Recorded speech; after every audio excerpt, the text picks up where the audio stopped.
Coming up on this episode, I'm going to show you how to blind bake the best pie crust, so stay tuned.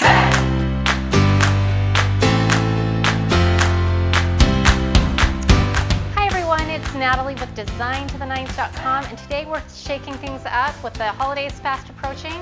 I thought I'd teach you how to make a pie, my specialty, and I'm going to start by teaching you how to make a pie crust. And my pie crust is a little bit different than traditional pie crusts in the fact that I use butter flavored shortening and milk, and that really sets it apart. It gives it a nice buttery, almost a sugar cookie vibe, and so it's really yummy crust. And then I'm going to teach you how to blind bake it in preparation for my coconut cream pie, a tutorial you are not going to want to miss because I have kept that recipe under lock and key for years.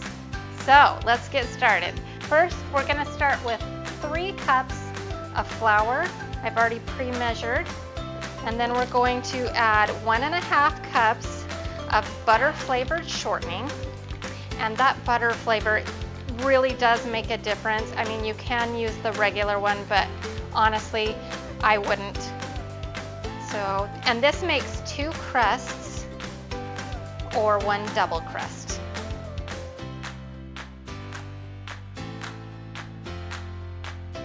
And then we're going to do a couple of dashes of salt, not much, maybe less than 1/8, just for flavor, and 3/4 cup of cold whole milk.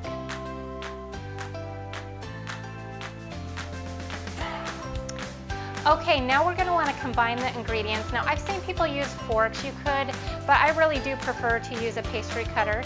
It makes it nice and handy. So you're going to just want to start by cutting in your shortening into your flour and work it in, twist and cut it in. And then you're going to get to a point where I always just kind of ditch the pie cutter and get my hands dirty and finish it off by hand. And we're at that point, so I'm going to clear off all of that we can. Okay, so now I'm going to finish this out by hand, and I just find that I can mix it in really nicely with my hands. And once you get all the flour mixed in,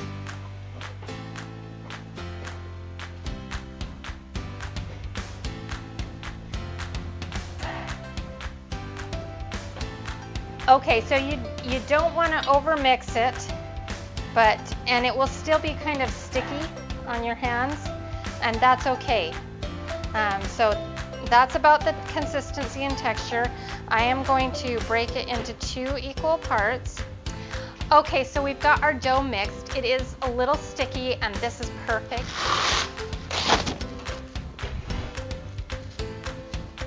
Okay, so we're going to take our halves, and we're going to make them like almost like a giant hamburger bun, and make it round and flat like this. And then we're going to wrap it up in cellophane, throw it into the freezer for 20 to 30 minutes. So it's not frozen, but very, very cold. And I'm going to toss it in the freezer, and we'll get back to that point. Okay, so I just turned on the oven to 450, and we're going to let that preheat while we roll out our dough. Now, I also do this part a little different than most people. Instead of putting flour down and rolling it out in the flour, I don't use any additional flour. I find that the more you add, it dries it out, and we do not want a dry crust.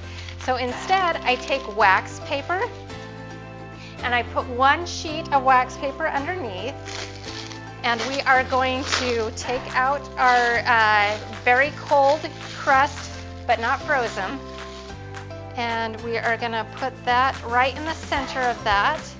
And then I've got a second sheet of wax paper that goes on top, and I kind of pat that down so it's nice and secure and it's sticking. Okay, so we're going to start rolling this out with my marble rolling pin, and we are going to roll it and switch directions so you make sure that it gets an even, and then we're gonna flip it over and get the other side as well. And you might have to work this out a little bit. Okay, so we're gonna just continue rolling until it gets to be, you know, thin like a pie crust, like the kind you find in the store. And big enough to fit our pie plate. Okay, so that looks about right. Okay, so we've got our pie crust ready to go, and I've got my pie plate here. And what we're gonna do is we're gonna well, we'll just set it down just for ease purposes, but we're going to peel off one layer of wax paper, and then we're gonna take our pie crust and flip it on to our pie plate and kind of tuck that in and down before we peel this off. And then we're gonna peel this off very carefully. And you can see that we've got a beautiful crust. Now, I just kind of press it in and smooth out some of those things that peeled back and get it in all the nooks and crannies. And you can kind of take a knife and cut off some of the excess, but don't get rid of it yet because we may need it. I end up using all of it, but so you can see that there is still a little bit overhang, but this area right here is thinner. So I'm gonna just tuck this underneath, and then I'm gonna start folding this, rolling it all under like that. And in any areas that are a little thinner, I'm gonna just tuck in underneath some of that extra dough that we removed until we are all the way around.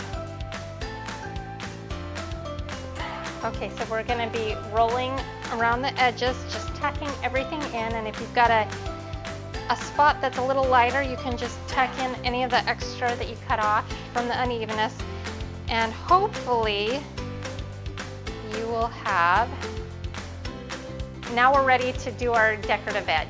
Okay, so we're gonna pinch and push, pinch and push, pinch and push.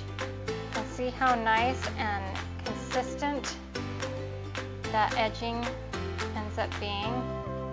Oh, it's so cute. And then you just do this all the way around. And it is super simple. And now there's people who do all kinds of fancy edges, but this is the one that I just tried and true, just always stick to it. And there you have it. So now we are ready to blind bake our crust. Now there is a little bit of technique to this. A lot of people will just throw it in the oven, but what happens is the pie crust can sink down and slide down, and we don't want that to happen. So the proper way to do this is I take some parchment paper and I very carefully,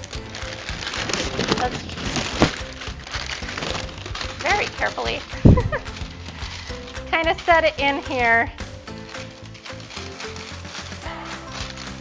without trying to rough up the edges too much. We want to keep it looking good. I'll double check the edges before I put it in the oven just to make sure we didn't bump it too much. But as you can see, I kind of line my paper in here. And then, now they make pie beads to help you with this, like actual beads that are meant for pie baking. But I always just use pinto beans, dry pinto beans, and I just reuse them over and over and over again. They're super cheap and they work great. And I just line this with the pinto beans, and it holds up the crust. So I'm going to show you that, and then we'll get it in the oven. So we're going to take our pinto beans and just pour them in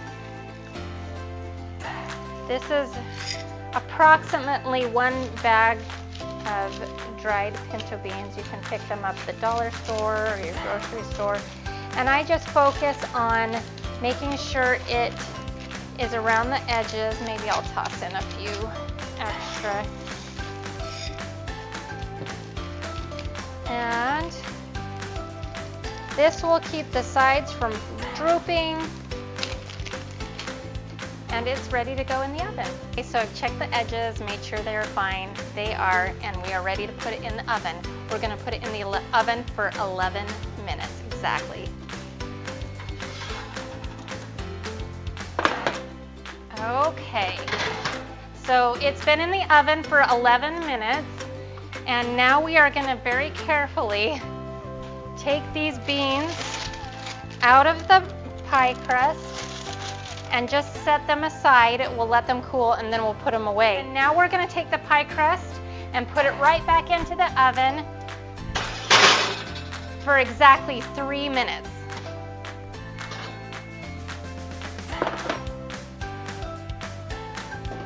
It's absolutely perfect.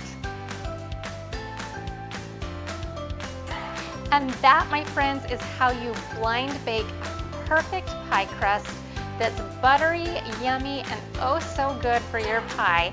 And in our case, my infamous secret coconut cream pie, which is coming up in my next episode, so you're gonna wanna stay tuned for that.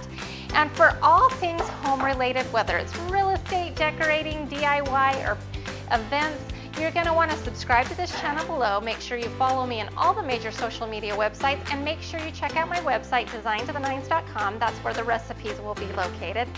And in the comment section below, why don't you tell me your favorite pie? I'd love to hear about that. Thank you so much for all your support, and we'll see you again soon.